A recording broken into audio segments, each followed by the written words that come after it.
Okay guys, what we're going to do now is look at a very basic kickboxing combination or Thai boxing for Muay Thai. And what's going to happen now is we're going to break it down really simple. We're just going to do one punch and one kick. So we're going to replace that circle motion that we were doing before with our punching and then getting our kicks in there. So it's going to be really simple. It's going to be left to right and left right back to left. So it's left jab to right round kick.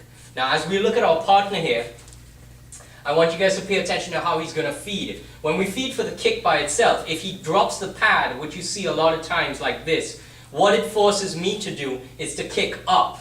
So a lot of times there's this sort of kicking and guys are really kicking, putting a lot of emphasis there. But in actuality, if he moves the pad and he just stands like a human being, you can see that if I'm kicking up, I'm probably not hitting much, except maybe if he stands in fighting position, now I'm learning to kick into his elbow. That's not so good for me. Okay? In fact, one of the defenses or counter-offensive to the kick would be to put the elbow there. So, I want to learn how to turn it in. So if he just stands in fighting position, I want to be able to kick and turn my kick into this guy. Kick and turn into him. So when he feeds the pads, he should replicate that surface by feeding as close to vertical as possible. It's not going to be perfectly vertical, and of course he wants to recruit his muscles, so it's going to be kind of like a 45-degree.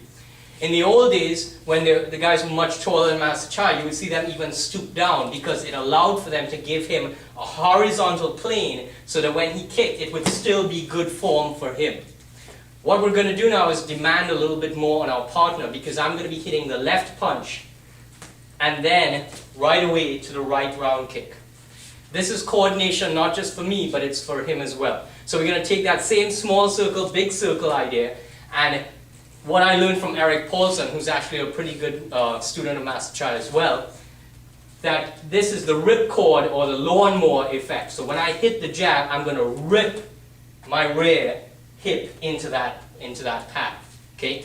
Just for this drill, we're going to kind of break the rule of the toe to heel so that you guys can see it a little bit better so my partner doesn't have to move too much out of camera.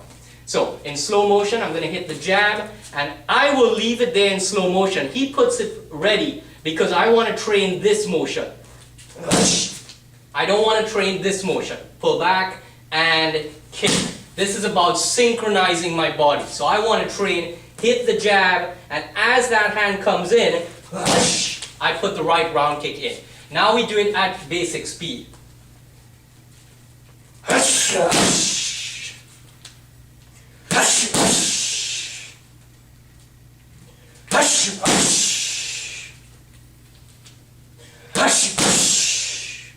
Okay, using the same idea, what we're going to do now is hit the jab cross, and that will disguise our switch. Look at it from this position. 1, 2, and then we do nothing and then we switch. It's easy to see the switch. You got to remember, nothing's happening offensively here. We're not going to pause there, but you want to sometimes disguise that. So, if we go jab cross and then the switch happens and then the kick comes out. Jab cross, switch kick.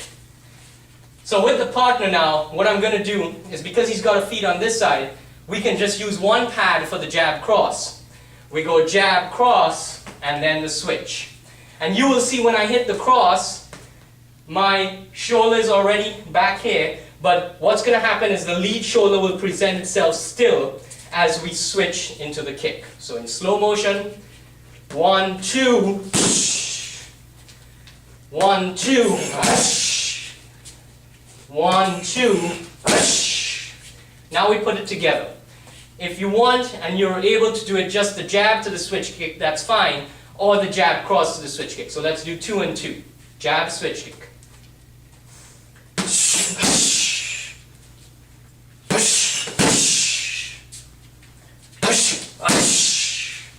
And now we do jab cross to the switch kick.